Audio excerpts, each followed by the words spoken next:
Murtaye Namaha.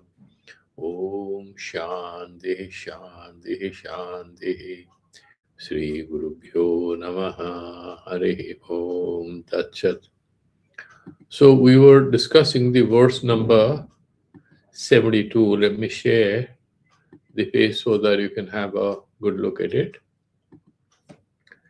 Now, what are the context in which we were discussing this?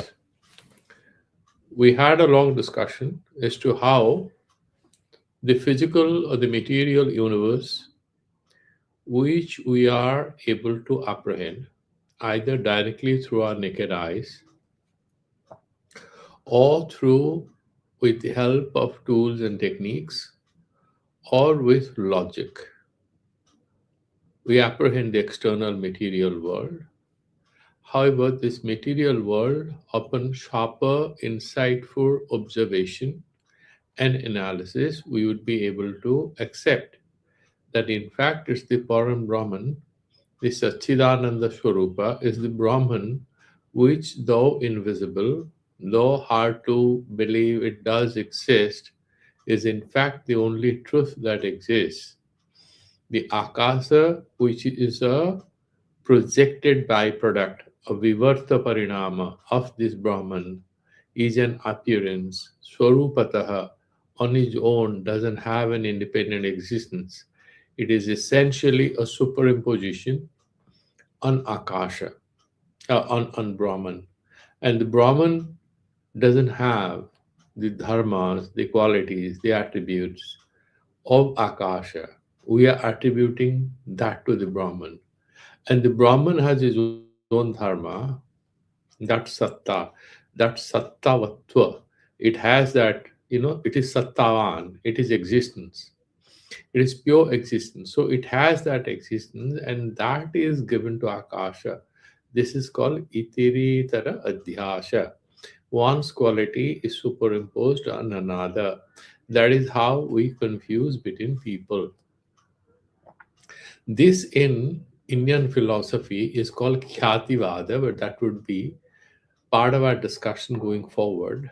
I just want to briefly touch upon what kind of cognitive errors we find ourselves caught up with. Here, it's relevant for us to look at Nirupadhika and Sopadhika Brahma. There are two kinds of Brahmas or illusions or faulty perceptions. One is called Nirupadhika. Nirupadhika means without any upadhi, without any condition, without any region as such. You might misconceive reality. But what about the rope snake situation? When we confuse a rope to be a snake, there is a similarity between the snake and the rope, and that is one of the reasons, the main reason as to why the rope appears as a snake when we're entering into the room where it's lying in a corner, curled up, and we think it's a snake there waiting to open its fangs and attack us. It's not a snake, it's a rope. But there is sadrishya, there is some kind of similarity. As I keep giving this example, that in a book fair or maybe in a big exhibition or in a rock show, you're there and suddenly you see a girl who has the similar hairstyle as your daughters or sisters or nieces, and you think, what's she doing here? Her examinations are ahead, and you become very concerned. How do you think somebody else's daughter is yours? Essentially because of the similarity. But when we see in our dreams, let's imagine that you are in an island where the trees are made of gold, like Gandharva Nagari. That's one example given in Vedantic discussions. It will come in Panchadashi going ahead. You imagine that, like you remember Alice in the Wonderland? Whatever you see in that, these are Nirupadika Brahmas. Because there is no condition in which you see them. They just appear. Why? Avidya kalpita. Tvat. It's because these are imagined because of gross ignorance that we are victims of. The samsara is appearing as real, and we are superimposing the qualities of this apparent material reality on the Brahman. This is a Nirupadhika Brahma, because Brahman doesn't have a similarity. Rope has a similarity to the snake. Brahman has no similarity to the Jagat, and yet Jagat suddenly appears in the place of Brahman. Is there any similarity? Is there anything to compare with? No, there isn't. And yet, we do confuse the Brahman as Jagat because that is what is captured by our eyes, our experiences. This is a Nirupadhika Brahman because there is no Brahma, because there is no Upadhi here, there is no condition, there is no setting in which this kind of. Now, in case of a Sopadhika Brahma, the moment you remove the Upadhi, the Brahma is gone. What is the, like Sukti Rajat? There is a nacre on the seashore, you're walking and you're looking at a seashell and you confuse that as a silver coin. You put your toe slide, focus on it. Immediately, that sadrishya jnana, which is the cause of upadhi, is gone. The similarity vanishes. Now you are not confusing that as a silver coin. Once you switch on the lamp in the room in which the snake is waiting to attack you, snap at you, the moment you switch on the lights, you can see nature row. Immediately, that ignorance is gone. That is the condition for this upadhi. So then this ignorance is gone. That Brahma, that mistaken perception of the rope as snake is gone. It becomes rope. In case of Nirupadhika Brahma, because there is no condition to be eliminated. Now, just imagine that we have two kinds of diseases. Certain diseases would have some etiology, some nidana, some causes as to why you have some infection. How do they give us antibiotics? Imagine we have some kind of infection in our lungs. Then they will extract the sputum and they will analyze it. They will see the sensitivity of that bacteria to different kind of antibiotics, and some antibiotics it will be able to resist and it will be sensitive to one or two antibiotics. Then they will administer that antibiotic, right? Now imagine there is some kind of a illness in us, but there is no presence of bacteria. That means no condition is there. Would they give us any antibiotic? And even if they give us antibiotics, we shall not get cured. Why? Because there is no bacteria. When does that happen? In case of non-communicable diseases or certain long-term illnesses that we fall prey to, some degenerative diseases or autoimmune diseases. Like a person has diabetes and therefore he develops different kinds of problems, but diabetes is a condition, is a kind of degeneration. It's not an illness caused due to some kind of infection. It's a degeneration of the whole system. So it will continue even if you take some medicines. You can control it. Then when can you get rid of it? You actually, in Nirupadhika Brahma, unless you know the truth, so far the gross, the all embracing clutch of ignorance in which you are caught up, so far you are there, it will play on. The results will play out. Now, there are two kinds of boys. One guy is anxious because he has an examination, because there is a performance appraisal meeting with his manager. He has got some anxiety. The meeting is over, he gets a grade or some kind of promotion, he gets whatever increase he's promised by his manager. The headache is gone, anxiety is gone. The other guy is one who has some kind of a psychological condition which is persisting, maybe without any reason. He's a long term patient of depression or anxiety. There is no specific event which has triggered this. And in such cases, even if the examination or the interview goes well, Even after that, the depression and the anxiety may persist because that is a kind of an endemic condition. The Nirupadika Brahma thing is a little like that. So even if we know Brahman is X or Y or Z, it's not samsara, the Brahma will continue to show its results. All kinds of problems we associate with accepting samsara as real.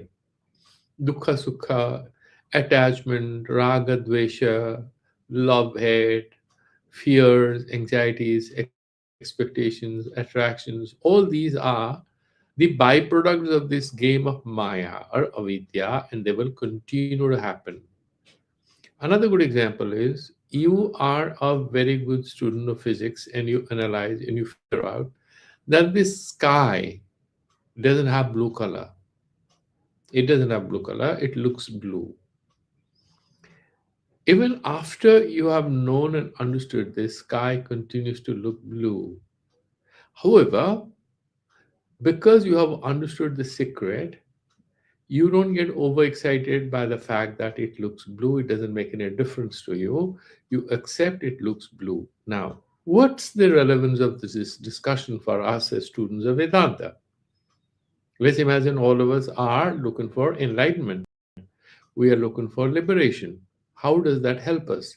It helps us in the sense that this Vedantic teaching, after we have meditated on it and we continue to be in samsara, a lot of experiences will go on repeating themselves in a cyclic way, and yet you shall not be affected because you know what is the Swarupa of Brahman. None of this is permanently, perennially, universally real.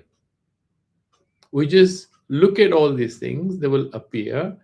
We'll be affected by them if you are caught up in a traffic jam, if there's a health condition, if there is a family situation. We are all going to experience all things associated with these events, the emotional outcomes that are associated with these kinds of events would affect us.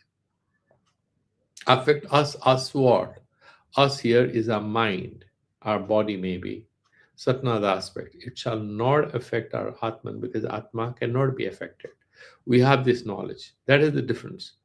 And that is how this Nirupadika and Sopadika Brahma. He is explaining in the verse number 72, Buddhopi bheduno chitte nirudhim yati chetada anekagriyat sansayadava ridhya bhavosyate vada. Now, if Brahman is real, sansara is unreal, and yet all the time we are caught up in sansara, we have problems. We have moments of happiness and moments of sadness, and we feel perturbed, and there are moments of uplifting emotions and many hours of maybe depressing moments. Why so? Why can't I accept Brahman? The Upanishads say Brahman exists. So what is my problem? Why can't I accept it? He's saying, I'll tell you how to do it. There are two possibilities as to why you're not being able to focus your mind on what is essentially real. It happens with a lot of psychiatric cases. In case of you talk to any professional counselor, there is no cause, and yet the victim of depression or anxiety very strongly believes that cause exists. That particular cause doesn't exist, but for him it exists. Why? Because there is a framework in his understanding and his thinking and the way he relates to the world. There is this whole syndrome in which he is a victim. Until that syndrome wears off, until he is able to come out of it, he would continue to believe. And when it becomes more endemic, more systemic, we call it psychosis. It could be a case of schizophrenia, it could be a case of chronic manic depression, it can be any mental condition, but sometimes these are persisting situations. Reality is there. You take that guy and show it to him. You have already got the job, your relationship is intact, your children are doing well. A lot of people in their later ages suddenly become too anxious about their children. Even if they know their children are doing very well, they are extremely anxious. Even if you tell them the reality, they verify it, they aren't able to get over it. They might think my daughter isn't doing well because she's in US, she's doing a job, and she has got, because they read some news somewhere that somebody's daughter was harmed by her husband, some NRI guy, and the dad up here is terribly disturbed. What is happening with my daughter? And even if you verify the fact with him, he continues to dwell on that particular mode of thinking because of which he finds no happiness in life. Like us, even though we know the Brahman is real, samsara isn't, we continue to be affected by the way samsara plays out before our eyes in our everyday lives. Then he's saying there are two major causes as to why this particular truth about our life and the fundamental reality which is there, which is only true, the rest of it is just evanescent, comes and goes, appears and disappears. The Acharya, the teacher, tells in this text there are two reasons as to why you are not being able to make your understanding of Brahman, make your acceptance of Brahman nishayatmika. That means very, very affirmative. You're not being able to accept it, convince yourself. And there are two reasons. One, inability to concentrate on this truth. You're not being able to focus on this truth. You're getting distracted. The other one is because of doubts, because you have persisting doubts because of purva sanskaras, your own experiences, and therefore it's impossible for you, in fact, to focus on this. And what do you do if that is your situation?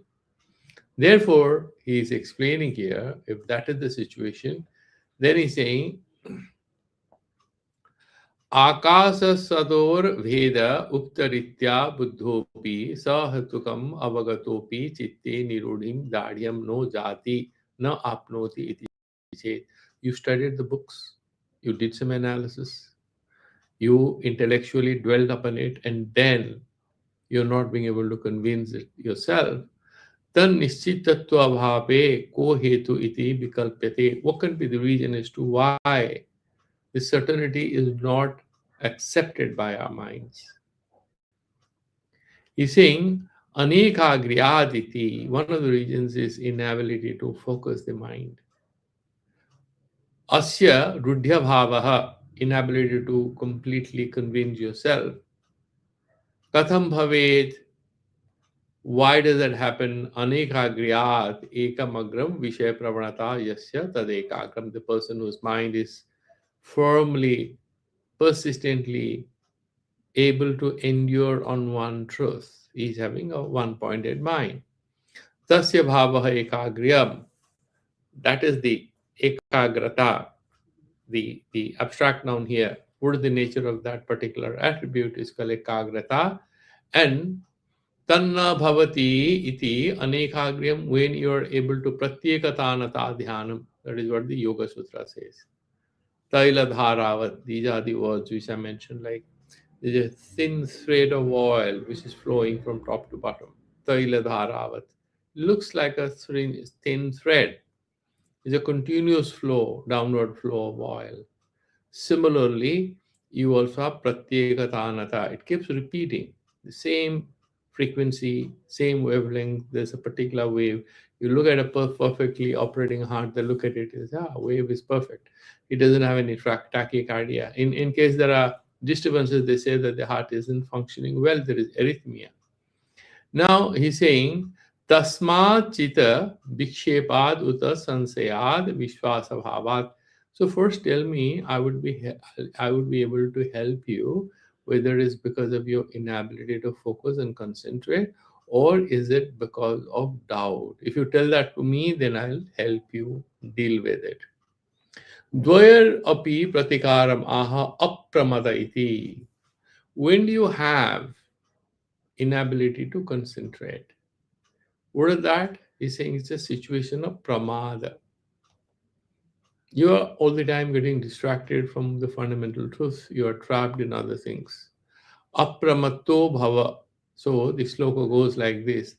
Apramatto bhava dhyanat adenyasmin vivechanam kuru pramana yukti bhyam tato rudhatamo bhavet.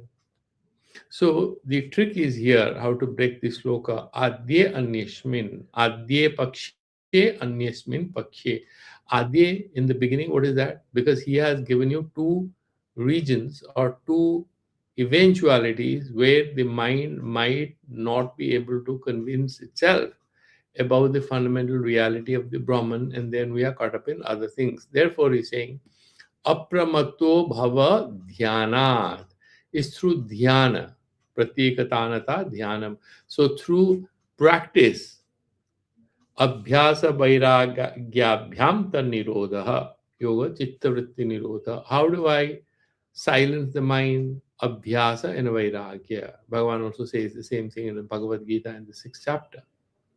You have to quieten the mind. Nivata deepavat, nivata, without any wind, without the disturbance of air or wind. If you look at the flame of a lamp, it's steady. It's absolutely not moving. The mind has to be like that. So, apramatto means pramada rahita. You try to be devoid of any kind of disturbance. Apramatto bhava. How do I become so? How do I become apramatta? Dhyana, with the practice of dhyana, you would be able to achieve that level of complete quietude of the mind. Then you read Upanishads, then they will make better sense. Adye, this is the situation where this medicine is being prescribed. Adye, that means what? Anekagriya pakshe. When you have ekagrata abhava, tasmin kale, what do? You do dhyana in order to be free from pramada. Done. Anyasmin pakshe, pakshe, and there anyasmin. In the other case, on the other hand, what is that? Sansayad, when you have doubt. Sansaya pakshe, anyasmin. What does that mean? Sansaya pakshe. You are a victim of too many doubts. You have asambhavana, viparita bhavana. The first word is sansaya, asambhavana, viparita bhavana. How is it possible? No, no, this alone is real. That is not real. So, in the first thing, Sankhya, is it true or false?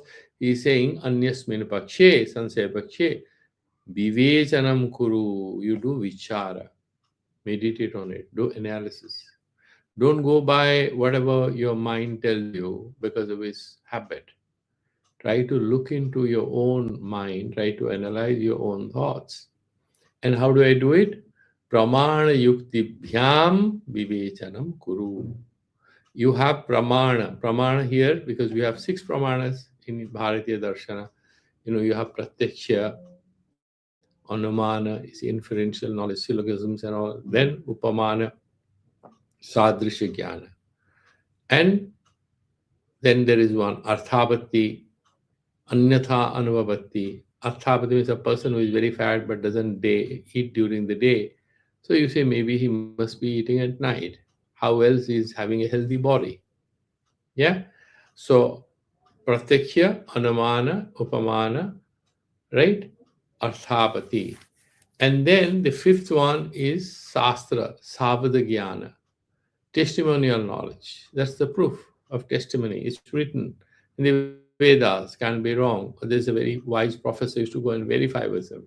What does he say? These days people do things, sometimes very unreliable. Still people go and make use of a lot of AI tools to figure out whether what they're saying is right or wrong, to at least get counterpoints, questions, and challenges. And then finally, what it is, Anupalavdhi. Anupalavdhi is not accepted by some people. The Vedantas accept Anupalavdhi, means if something is there, you should be able to know it is there. So there is jnana of abhava also. Now, I'll just make a very small example. That let's imagine that how do I put it? Let's say that there is a cup and I'm holding this cup in my hands. Okay. So there is no cup in my hands. Some philosophers say this cup of bhava, absence of the cup, is not a reality as such. Abhava is basically adhikarana thing. So ghata or cup abhavat hasta. There is no cup in my hand. Is basically hasta jnana. You are seeing the empty hand. And therefore you are saying there is no cup in it, right? So ghata bhavavat bhutala. The bhutala is there and there is no ghata on it. So essentially it is bhutala jnana. There is not ghata abhava jnana, apitu bhutala jnanameva. Only bhutala you are seeing. There is no ghata, therefore say there is no one in the room. What does it mean? You saw the room. Was there anyone? No. There was no one. But if you look at the statement you are making, you have abhava jnana. That's what the Vedantins say. 6 pramanas are there, but here the pramana refers to, you can use all the pramanas. Most important is the Shruti pramana, the Upanishadic testimonies. And then Yukti Bhyam, then you apply your Anumana and other logical tools that you have with you. Pramana Yuktibhyam tato means tataha rudhatamo bhavet. This jnana you have, which you have a lot of doubts, is not very sure, you are not very confident about what you believe in it, then your conviction becomes firm, not because of blind belief. Look at this word, pramana yuktibhyam. So this is our tradition. Anybody says that faith alone will liberate you, that's what there in Bhakti tradition. If you look at Islam or Christianity, all of it, faith in God is paramount. Here is different. They're saying pramana yuktibhyam tataha rudhatamo bhavet. Your nishayatmya buddhi will become firmly established and you will get liberated. But the key to that, bhakti and all are preparatory. You have to do bhakti and nishkama karma yoga, these are important. But in the Vedantic tradition, a lot of emphasis is given to your ability to analyze. Now, let's look at the commentary. Adye anekagriya pakshe dhyanad apramatto bhava. So, if you have lack of concentration, then you try to practice meditation, silence the mind, and have one pointed, engagement with the truth. Properly analyze it. Then you are free from any kind of pramada. Pramada is that kind of distractive, all kinds of. You sit in meditation, you want to do vichara, your mind is running around, so you can't even grasp the meaning of one sentence. First, you have to prepare the mind, tone up the muscles of the brain. Chitta ekagryam sampadaya. What do I do dhyana for? Because you want to have ekagrata, then do that. Anyasmin pakshe, what is the other side? On the other hand, sansaya tva sansaya grastatve. If you are eaten up by your own doubts, if that is your situation, sansaya grastatva, sansaya grasha, sansaya grasta. You are eaten up, you are devoured by your own doubts, you are tortured, you aren't being able to properly reflect on the truth. Pramana yukti bhyam, remove your doubts. There is an enemy who is trying to break into your house. What do? Look for your gun. What is the gun you need in your hands when you are dealing with doubts? Pramana yukti. So pramana is the thing. Yukti is the sword. Pramana is the shield. Fight. Hold your Shruti pramana in left hand, right hand. You use your logical abilities and you fight the doubts you have. Sadeva Somya Idamagra Asi, Chandogya Upanishad, 6th chapter, 6 to 1.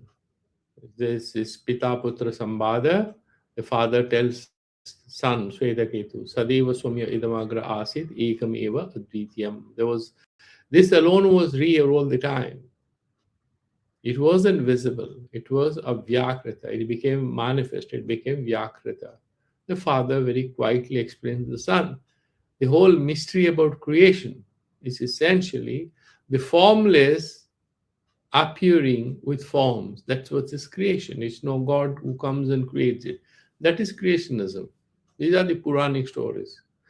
But ultimate truth is what we see in the Upanishads. Sadeva Swamya idamagra asid ekameva advitiyam. Asid ityadi vakya jatam. That is what is the Shastra Pramana use. Yuktir anuvritti vravriti swarupa. What is yukti? What is the logic here? What kind of logical techniques you are supposed to use? He's saying, yuktihi anuvritti vyavriti swarupa. We need to dwell on it a little. What is anuvritti and what is vyavriti? Anuvritti in very simplest term, would mean concomitant presence. Anivritti. Anivritta means it's always there. Now, you'd find, if you remember your school days, and sometimes there would be pairs, maybe two boys, maybe two girls, maybe a boy and a girl. When you grow up, I mean, if you look at your school days when you're less than 13 or 12, it's mostly friends of boy, boy, girl, girl. They are all playing, playmates or study mates, yeah. And then they grow up. Some friendships continue, but then you have people in pairs, one guy and one girl, generally. And then you see them all around. In temples, they're together. What is the use? They use a description. They're going steady. They have been going steady for now 4 years, so they should get married. They're as good as married. That is concomitant presence, anuvritti. Wherever the guy is there, the girl is there. Wherever the girl is there, the guy is there. Yeah. Then you have vyavriti. When you know, no, aisa kuch nahi, it's not that, they are not steady. I think you're just confusing. She's just a very friendly, intellectually oriented girl and talks to a lot of boys. And this guy she moves around is actually a friend of a brother. They are met since childhood. And the girl tells, she meets a man and she says, "You're going to be my husband." The husband says, "Who is this guy all the time with you?" He says, "Yeah, I go to his house. He comes to my house. He's like a brother." Because we have grown up together. There's nothing like that. There's no that tension isn't there. There's no sexual tension. He's just like a sibling. He's an extremely close friend of my brother. My brother has joined the army and he's in touch with us. He's very close to my parents. So he's like a sibling born to another mother. This guy has a little problem. Later on, understand, yeah, they are like siblings. So, anivritti and vyavritti. Now, this girl, after marriage, would have children with her newly found love, which is her husband. There'll be vyavritti. This friend will be sometimes there, but he also gets married. He has also a wife. They meet like siblings once in a while, but there is vyavritti. Wherever the girl is there, the guy isn't there. That is what used to happen when they were students. They were very close to each other. So there is anivritti and vyavritti. What is the relevance in Vedanta? Why are we getting distracted by this example? The example, the purpose is to explain that what is present everywhere is the one which is real and universal. And what is that?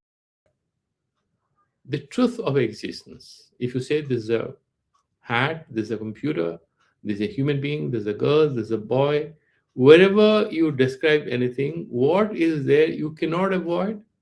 Isness. And what you can avoid? This is a boy. Then you are referring to this is a girl. Is the boy there? The boyness of the boy, is it present in the girl? No, the girl will have girlness. And then there is an elephant. The elephant will have elephantness. The boyness isn't there. So that is what is not having uninterrupted, universal, concomitant presence. So it's vyabrata. It's not. So what is the yukti then? That which is universally present is the only truth. And that is Brahman. And what is that? What is the nature of the Brahman? Isness. That consciousness is there, then anything else can be imagined. You cannot imagine about any reality outside of consciousness. Without consciousness, there's nothing. And that pure consciousness is what we call Brahman. Therefore, you have yuktihi anavritti vyavritti swarupa is a very specific reference to a very subtle way of looking at Brahman through yukti. And what is the anavritti and vyavritti? The moment you are saying akasa, it's sarvagata, it's everywhere. Yeah, it is sarvagata. But it's physical akasha you are talking about. You're talking about the bhutakasha. We are talking about the chidakasha. The universe of the consciousness is different from the physical universe of the galaxies and all kinds of things. Beyond that, all pervasive reality is the consciousness. Tabhyam vivechanam kotyantara vyavritim kuru. So you try to do analysis of what persists everywhere and what doesn't. Do that. Tabhyam means you have yukti and pramana. Look at the Upanishad statements, meditate on it, and you try to use logic. Then you will be able to arrive at this truth. Tataha rudhya bhava hetu bhutoyor rudhi abhava. Rudhi is nishchayatmaka buddhi. Tasyaha abhavaha. That buddhi is not happening in case of you. And what is that? Hetu bhuta, what is the cause of it? Anekagriya sansayor. There are two reasons. One is inability to concentrate or absence of concentration. The second one is a lot of doubt. Tayor nivriti anantaram. Then you are able to remove these two causes. What happens then? Jadam buddhi nishayatmikam nishchitya. Then the enlightenment you have, or the kind of intellectual and very intimate understanding of the truth that you have through this process of meditation of pramana and yukti, buddhera arthe rudhatamo. Then your mind, your understanding is firmly established in the truth of the Brahman. Rudhatamo atyanta vishwasa yukto bhavet. Then you are able to accept it.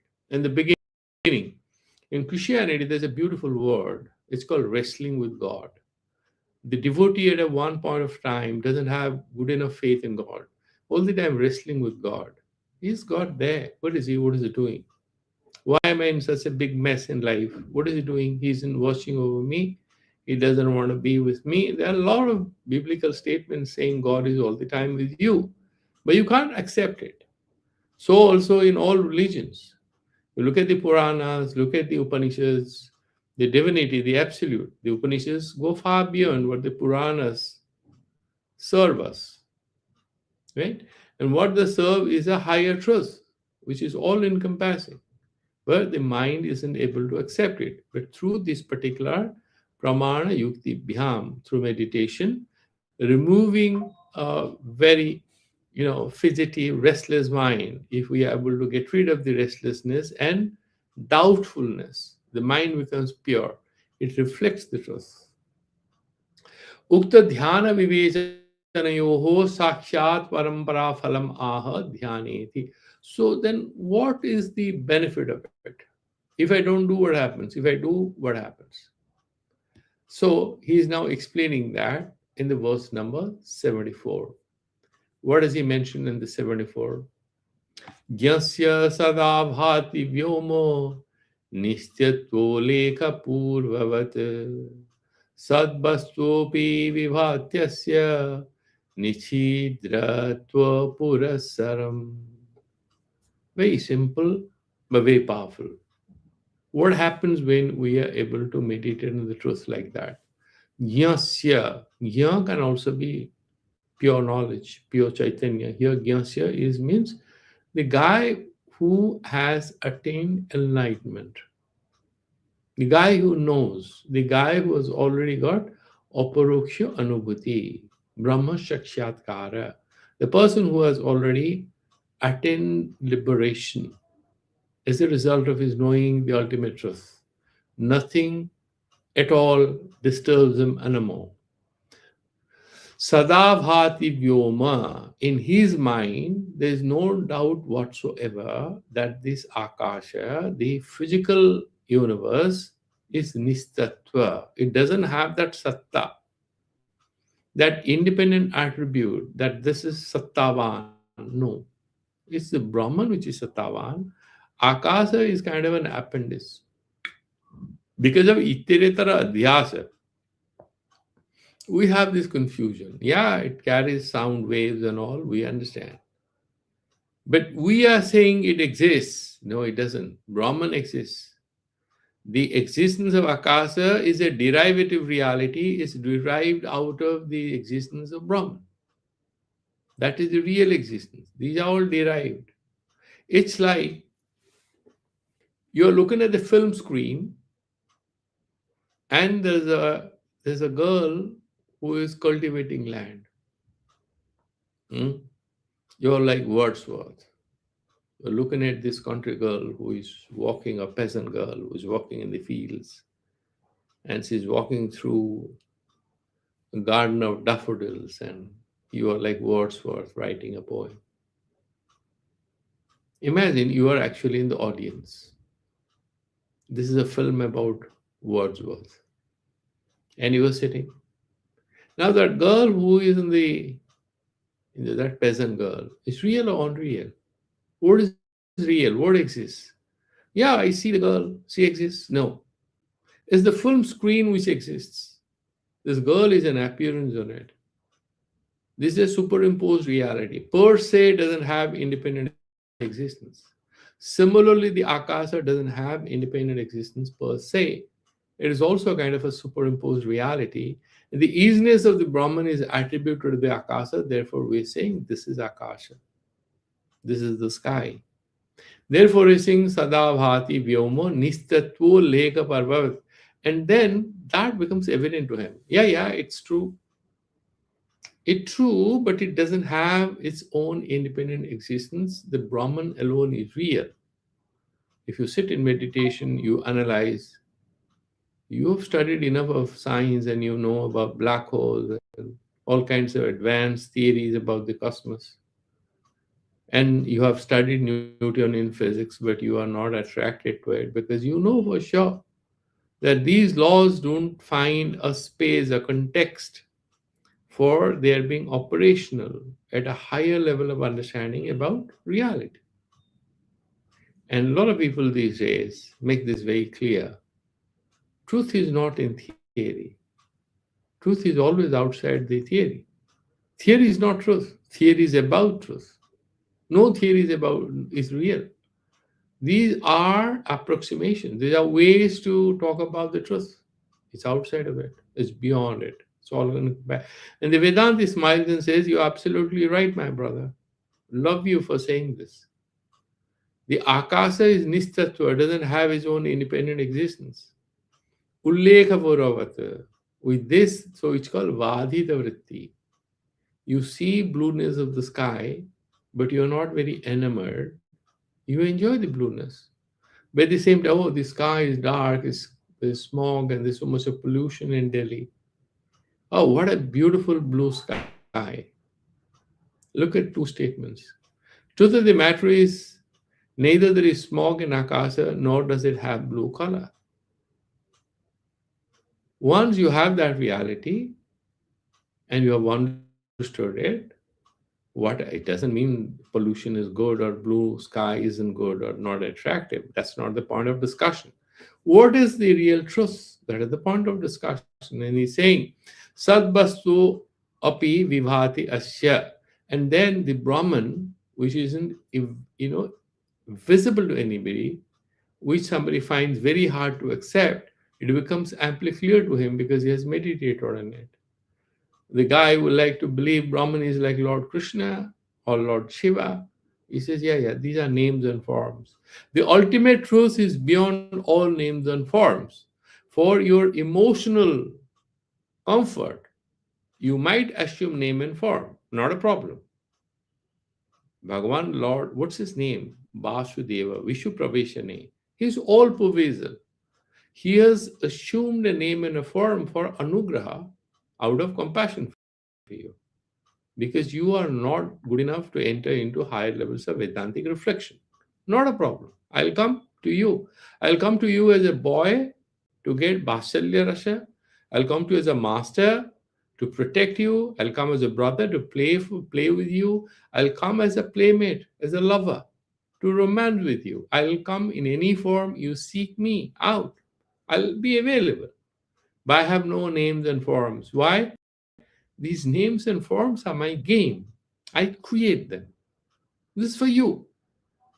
Janma karma chame divyam. Bhagavan says himself in Bhagavad Gita. These are all imaginary. These are not real.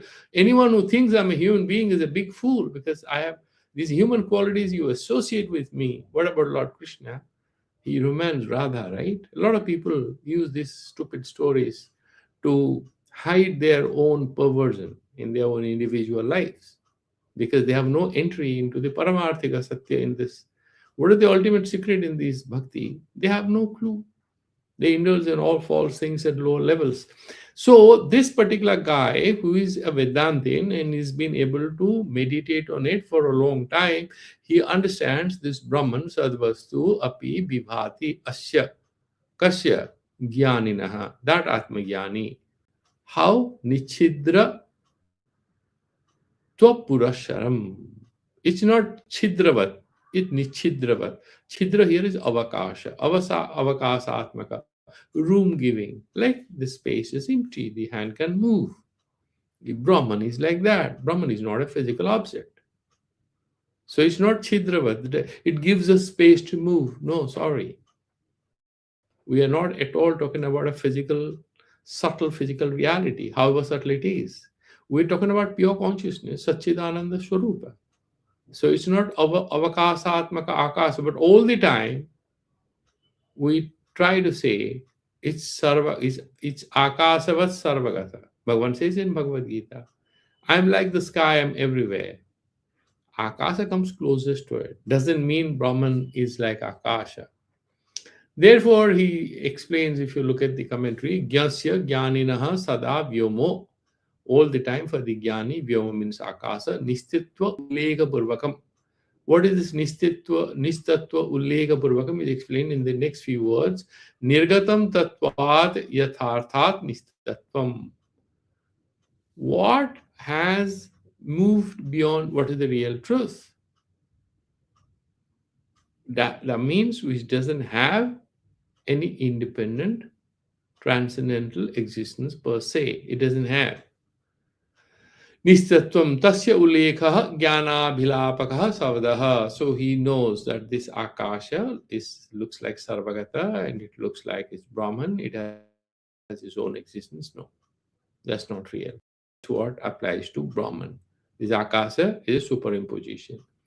Jnanabhilapakah shavadaha tatpurvakam. He remembers this Sadeva Sumya Idamagrasi, then so many Upanishadic statements.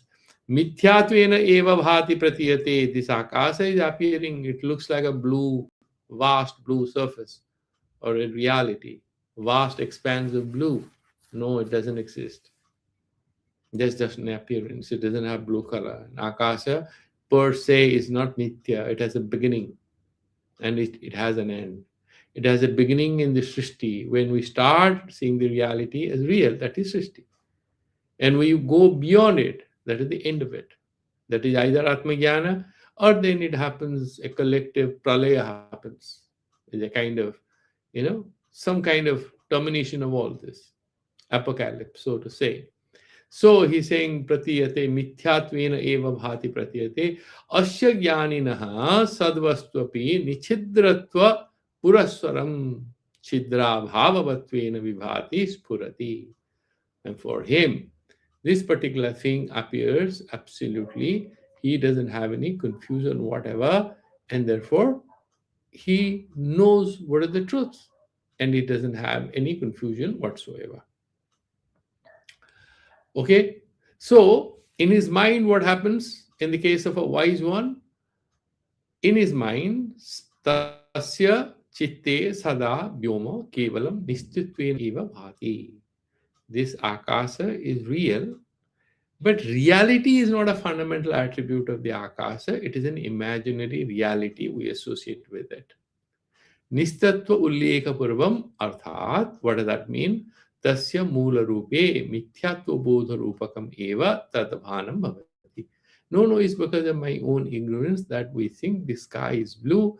That per se, the akasha sattavan, I didn't like a nyaya philosopher. I attribute satta as a quality to akasha for my own ignorance. Satta is not a quality. Satta is the reality where akasa is attribute. I'm doing a kind of inverted understanding of it. Yataha maya upahita nama rupasya vastutva bhaso nivartate. Vastuvatva. So, it appears as if it is fundamentally real. Paramarthika vastuvatva. As if it's real. Paramarthikatvena. That fundamental existence doesn't apply in case of akasha. The existence is kind of conceived in the mind, and we conceive that as real, but fundamentally is the Brahman which is real. The reality of the akasha is extracted, derived from the existence of the Brahman. Asya jnaninaha sadvastu nichidratva. So you have a rejection of the apparent reality and then affirmation of the real reality. The Brahman is the real reality, capital R, or reality with capital R. Reality with small r is the Vyavaharika Satta, Vyavaharika Satya. Therefore, he's saying Asya Jnaninaha Sadvastvapi Nichidratva Purasaram Akhanda Advaita Swarupena. That is Akhanda and Advaita, non divisible, and it's not split, it's non-local, it's universal. That means desa kala vastu paricheda sunyatvena. It doesn't have the restrictions or limitations of desha, kala, and vastu. Physically, it's not terminable. Time-wise, it's not terminable. It doesn't have an end or beginning or anything. And desa kala vastu. Neither it can be locally find, located, it's here, it's not there. Nor can you say it is now here, it wasn't there earlier, it shall not be there, because it's nitya and vastu paricheda sunya. Kintu kevalam brahmeva akhandam prakasate. Now let's go to the next verse.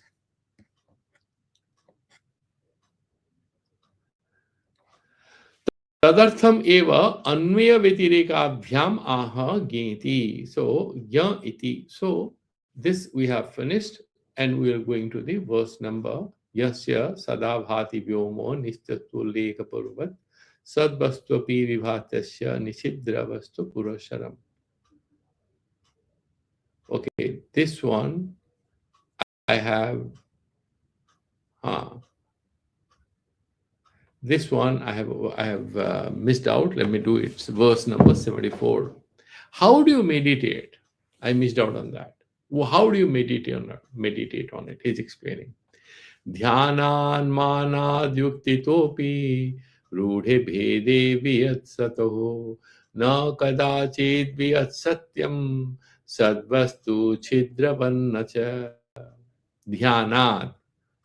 Why dhyana? For having ekagrata prapti, in order to have concentration. First you do meditation, right? So you concentrate on that aspect, and then you go on doing your meditation, dhyanat. And then manat yuktitopi. What is mana here? Pramanat. What is the pramana? Sastra pramana, sabda pramana. You look at the Upanishadic statements. So dhyana is meditation, toning up your brain muscles, training your mind to be concentrated. Manat, looking at the Shruti Pramana, looking at the Upanishadic statements, studying Upanishads.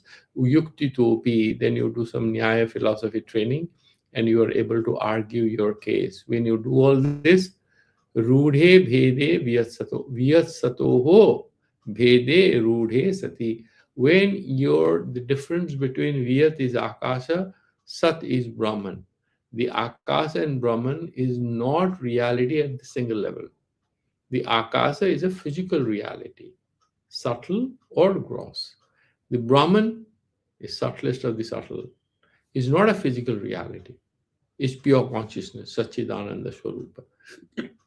When this distinction becomes evident to you as a student of Vedanta, na kadachit vyat satyam. After that, the student accepts. The Akasha, even though it appears as Sarvagata, all pervasive, Akasha cannot be eternally real. Why? Time and space are creations, imaginary creations. Time and space are creations of the God, the Supreme, if you are a devotee. Otherwise, this is a projection. It's an inverted projection. This is a conception. This is not a fundamental reality. Therefore, it cannot be fundamentally real. Then what is real? Sadvastu chidravat na. Then you also have understanding of the Brahman. Rejection of what is false. Understanding and acceptance of what is real. So you have to play two levels. You have to have good understanding of what is Brahman, what is the ultimate truth. And then slowly you would be able to discard what is not real. Asudoma sadgamaya. From darkness from falsehood to truth. Asudoma sadgamaya. Right? Tamosoma jyotirgamaya. Lead us from darkness to light. So you discard what is dark, you remove darkness, bring in light. This is an analytical distinction in the. So you have to get rid of a load of false presumptions about what is reality, all kinds of prejudices, wrong understandings, they have to be discarded. And look at what is mentioned about what is the ultimate truth. What do the Upanishads say? A lot of people say that, Sankara said that Aham Brahmasmi, he was very arrogant. He did not say this. Aham Brahmasmi is not a statement of Sankara. These are statements of Vedas. Am Brahmasmi, Ayam Atma Brahma, Prajnanam Brahma, Tattvamasi. These are statements of the Vedas. Shankaracharya only commented upon them. A lot of people attribute this. In fact, once I met one great devotee, he said, Shankaracharya says, Aham Brahmasmi. He identified he was a devotee of Shiva. So if you say you are Shiva, then Parvati, whom you worshipped as your mother, becomes your wife. A level of stupidity born out of ignorance of the Shastras.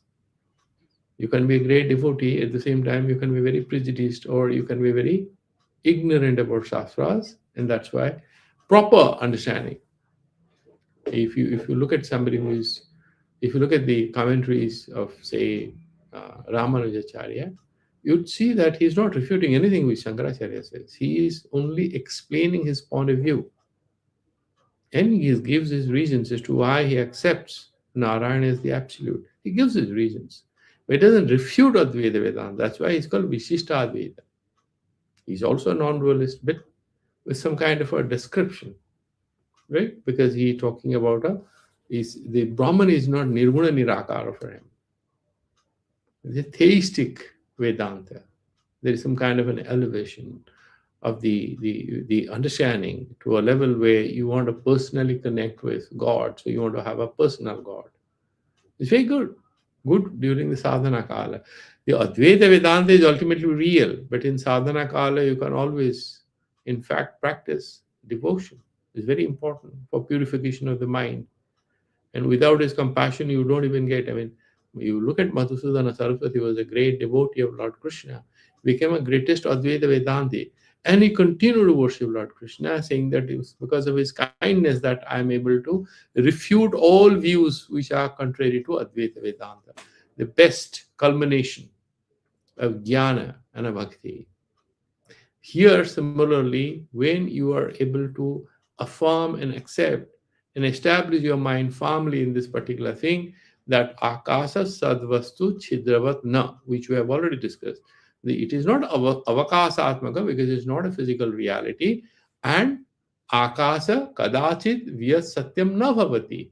Akasa cannot become eternally real. And then you know what? When you have this, I'll just wind up this because then you will go to the discussion about Vayu. I'll just give me just 2 minutes. Akasasya mityatvasya sataha satyatvasya cha chintana phalam aha vasana yam iti. What is the benefit of it? What happens? What happens to the person who is so-called enlightened person, a student of Vedanta? He's explaining.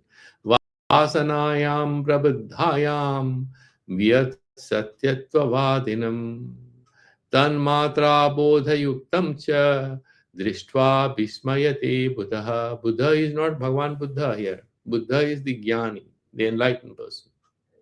And when he is looking in, he's an aspirant for ultimate reality and truth. When he's firmly established there, he looks at people who continue to accept Akasa is real. Who are they? The Nyayayikas. They say Satta is one of these guna, samanyas. You think what kind of confused people are they? They are not being able to meditate on what's written very clearly in the Upanishads. Sanamatra bodha yuktam cha drishtva. And then Brahman alone is real.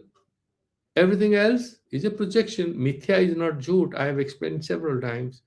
All my teachers have explained to me. Mithya of the Advaita Vedantin is not jhut. It is anirvachaniya. That's why if you look at the devotees of Chaitanya, they have this theory called Achintya Veda Veda. They don't accept the sansar, but they also accept the word called Maya. But they have a different understanding of Maya. There's some kind of a faulty cognition. They also recognize in the Nyayas. Here, what Shankaracharya says, or the Advaita Vedantins say, is that these are all parikalpita, an imagined reality, neither true nor false. Neither true fundamentally. Why? Because these are ultimately going to go. Why can't you say then everything is completely false? No, everything is completely false. If there is no rope, how can you say it's a snake? Something has to be there. Brahman is there. It's not all imagined, because then you will become like a Sunyavadi of the Buddhists. So the sansara is not completely false like the Sunyavadi of the Buddhists believe, nor is real like the Nyayavadis believe. But the Vedanti who's got enlightened through this pramana and yukti feels a little perturbed and pities looking upon those who consider the sansara as fundamentally real. Fundamental reality is not something you associate with anything other than the Brahman. Next, we'll carry it forward. We have just crossed the time by a couple of minutes. So I'll do Santi Mantra and bring it to an end, and we'll continue Do on. you have time